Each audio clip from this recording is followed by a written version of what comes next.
अस्मद्गुरुसमारम्भां यतिशेखरमध्यमां लक्ष्मीवल्लभपर्यन्तां वन्दे गुरुपरम्पराम् ஆழ்வார்கள் வாழி அருளிச் செயல் வாழி தாழ்வாதுமில் குறவர்தாம் வாழி ஏழ்வாறுமுய்ய அவர்களுரைத்தவைகள்தாம் வாழி செய்யமறை தன்னுடனே சேர்ந்து அகலகில்லே நிறையுமென்னு அலர்மேல் மங்கை உரை மார்பா நிகரில் புகழாய் உலகம் முன்னுடையாய் என்னையாழ்வானே நிகரிலமரர் முனிக்கணங்கள் விரும்பும் திருவேங்கடத்தானே புகழொன்னில்லாவடியேன் உன் அடிக்கீழமர்ந்து புகுந்தேனே அகில புவன ஜன்மஸ்தேம பங்காதிலீலே வினத விவிதபூதௌராதரக்ஷைகதீக்ஷே ஸ்ருதிசிரசி விதீப்தே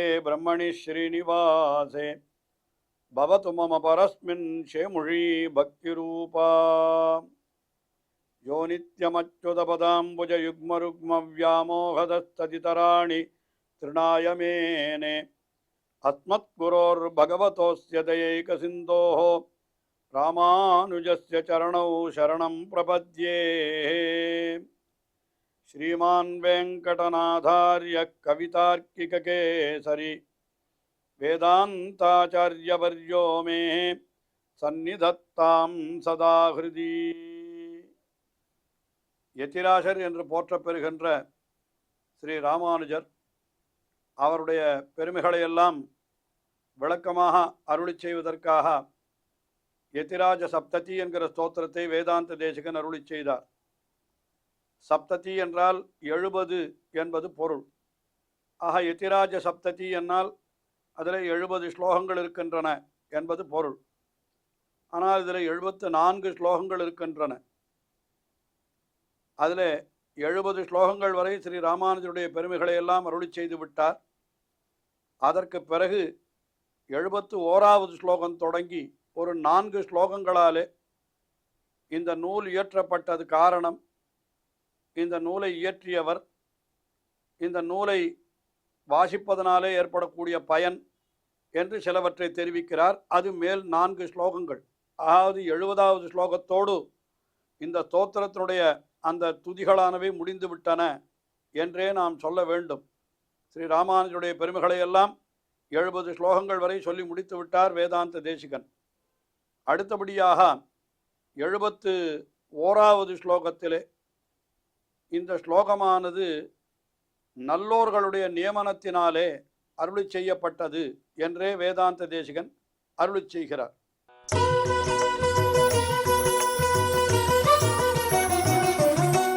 विश्वव्यापिन्यगादे यति नृपति यशः संपदे कार्णवेस्मिन् श्रद्धा शुद्धावगाहैः शुभमतिभिरसौ वेङ्कटेशोऽभिषिक्तः प्रज्ञा दौर्जन्यगर्जत् प्रतिकतकवचस्थूलवाधूलवृत्त्या सप्तत्या सारवत्या समतनुत सतां प्रीतिमेतां समेतां. श्री ராமானுஜருடைய அந்த வாதங்கள், அவருடைய அருளி செய்த ஸ்ரீசூக்திகள் அதெல்லாம் எப்படி இருக்கிறது என்று கேட்டால், விஸ்வவ்யாபினி என்னால் உலகம் அனைத்தும் பரவி இருக்கிறது.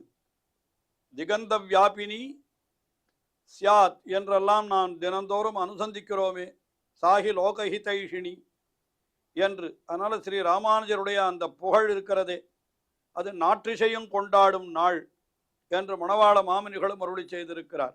ஆயினாலே ஸ்ரீ ராமானுஜருடைய புகழ் எப்படி இருக்கிறது என்றால் விஸ்வவ்யாபினி, உலகெங்கும் பரவி நிற்கிறது என்று சொன்னார்.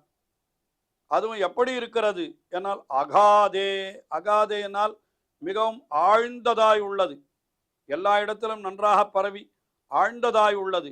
எது என்னால் யதி நிருபதி யசஹா, யதி நிருபதி என்னால் யதிராசர், சந்நியாசிகளுக்கெல்லாம் தலைவர் என்று சொல்லப்படுகின்ற அந்த ஸ்ரீ ராமானுஜருடைய யசஹா, அந்த புகழானது எல்லா இடத்திலும் பரவி கிடக்கிறது என்று சொல்றார்.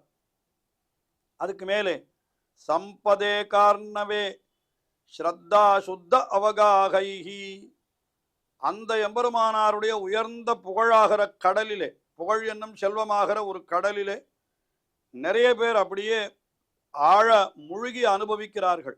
ஸ்ரீ ராமானுஜருடைய அடியவர்கள் இருக்கிறார்களே, அவர்கள் ஸ்ரீ பாஷ்யக்காரருடைய செய்த அற்புதமான கிரந்தங்களை இயற்றி அவர் உலகத்திற்கெல்லாம் பெரிய உபகாரங்கள் பண்ணினார் அல்லவா. அதனால அவருடைய புகழ் செல்வமானது என்ன ஆயிற்று, எல்லா இடங்களிலும் பரவி இருக்கிறது. அவர் பரவி இருக்கிற புகழ் என்கிறது அப்படி உலகெங்கும் பரவி இருக்கிறது. அந்த புகழ் பரவி இருக்கிற புகழை இவர் அதாவது நிறைய பேர் அனுபவிக்கிறார்கள். எம்பெருமானாருடைய அடியவர்கள் அந்த புகழ்கடலுடைய ஆழ்ந்து பக்தியோடு அனுபவித்து மன தூய்மை பெற்றவர்களாய் பல ஸ்ரீ வைஷ்ணவர்கள் இருக்கிறார்கள். அந்த பாகவதர்களை சொல்லுகிறார்கள். என்ன சொல்லுகிறார் என்னால், அந்த ஸ்ரத்தா சுத்த அவகாகைஹி, அந்த கடலிலே, ராமானுஜருடைய புகழாகிற கடலிலே மிகவும் ஸ்ரத்தையோடு கூட அப்படியே முழுகுகிறார்கள் சில பேர். அதுல சுபமதிபிகி, என்னால் தூய எண்ணமுடையவர்களாய் ஆகிறார்கள். ஸ்ரீ ராமானுஜருடைய சித்தாந்தத்திலே போனோமானால் அந்த மன தூய்மை என்கிறது நன்றாக அப்படி வந்து விடுகிறது என்று, அதிலே அபிஷிக்தா, பட்டாபிஷேகம் செய்யப்பெற்றவர்கள் என்று சொல்றார். அப்படி இருக்கக்கூடியவர்கள்.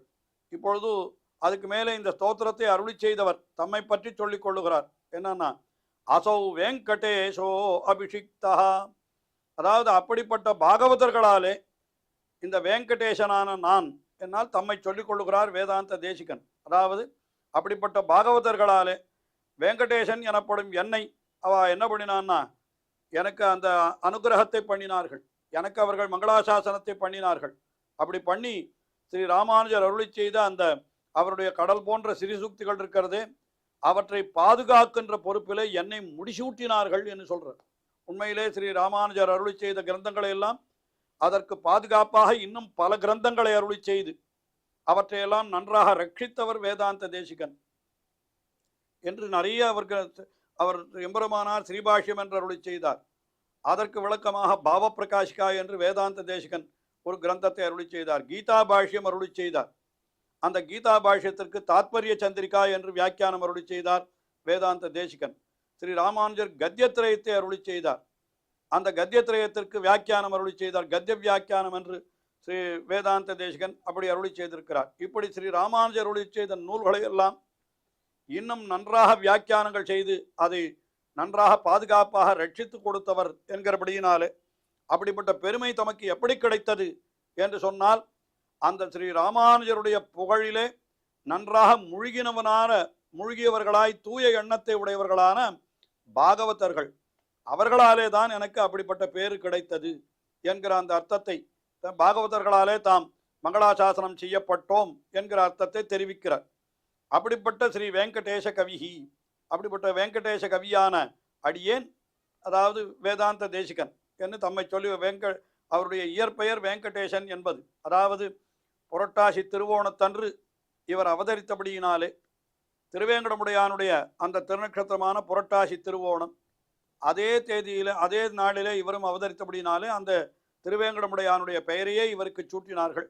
அதனால இவருக்கு வெங்கடேசன் என்பதுதான் இயற்பெயர். அது பல பல ஸ்தோத்திரங்களிலும் சொல்லிக் கொண்டு வருகிறார். இந்த ஸ்தோத்திரத்திலும் அருளி செய்கிறார். ஆஹா, வெங்கடேஷா அபிஷிக்தா, அந்த வெங்கடேசனான அடியேன் இப்படி இந்த நல்ல காரியத்திலே பட்டாபிஷேகம் செய்ய பெற்றிருக்கிறேன் என்று சொல்லுகிறார். அதற்கு மேலே சதாம், இது இன்னும் அவர்கள் அந்த மகான்களுடைய பிரீத்திக்காக, மகான்கள் மகிழ்வதற்காக வென்றோ நான் இந்த ஸ்தோத்திரத்தை அருளி செய்தேன் என்று சொல்லுகிறார். சதாமேதாம் பிரீத்திம் பிரஜா தௌர்ஜன்ய கர்ஜத் பிரதிகதக வச்சா ஸ்தூல, அதாவது இதுக்கு மேலே என்ன சொல்லுகிறாருன்னால், பிரஜா தௌர்ஜன்ய கர்ஜத் பிரதிகதக வச்ச ஸ்தூல வாதூல விருத்தியா. ஸ்ரீ ராமானுஜருடைய ஸ்ரீக்திகளாம் எப்படிப்பட்டவை என்று கேட்டால், தீய தன்மைகள் உடையவர்கள். அவ சில பேர் வந்து வாதம் பண்ணுகிறார்கள். தௌர்ஜன்ய கர்ஜத் என்று தீய தன்மைகளாலே அவர்கள் பெருசா கர்ஜிக்கிறார்கள், ஏதோ தங்களுக்கு பெரிய விஷயங்கள் எல்லாம் தெரியும் என்பது போல. அப்படிப்பட்ட பிரதிகதக வச்சகா, அப்படிப்பட்ட விரோதிகளுடைய அந்த சொற்கள் அவைகளெல்லாம் எப்படிப்பட்டவை என்னால் தூலம் என்று சொல்றார். தூலம் என்னால் இலவம் பஞ்சு போல, அதாவது பஞ்சுக்கு தூலம் என்று பெயர். அது பஞ்சு போல இருக்கிறது அவளுடைய வாதங்கள் எல்லாம்.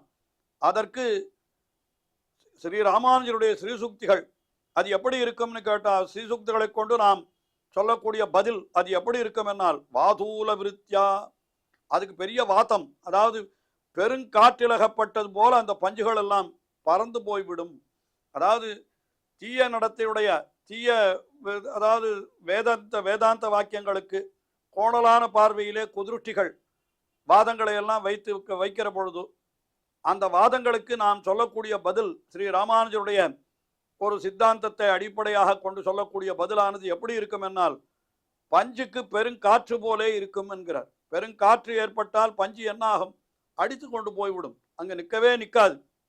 அப்படிப்பட்ட சாரார்த்தங்கள் எல்லாம் இந்த யதிராஜ சப்தத்தியிலே நிறைந்திருக்கிறது என்று சொன்ன சாரவத்யா சப்தத்யா, அப்படிப்பட்ட சாரார்த்தங்கள் எல்லாம் நிறைந்திருக்கக்கூடியதான சப்ததி.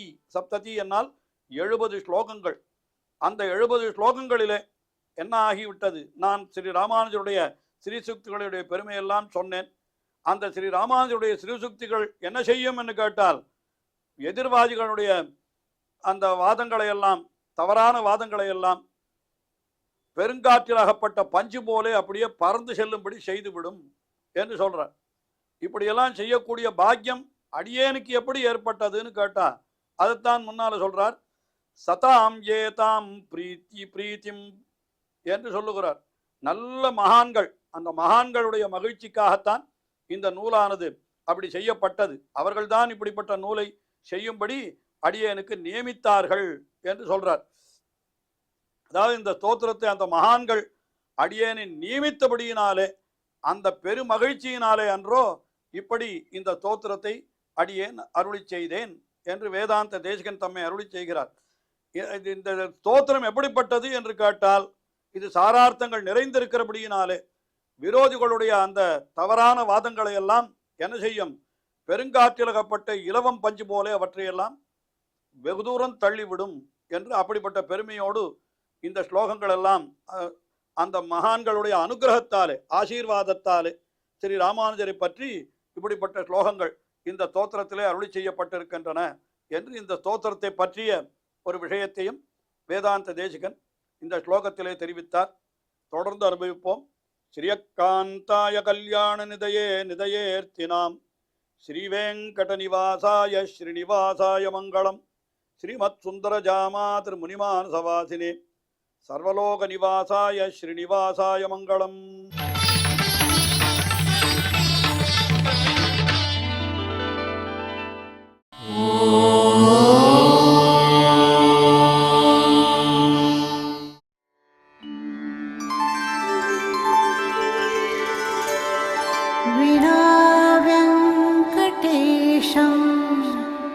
ननाथो ननाथः सदा वेङ्कटेशं स्मरामि स्मरामि.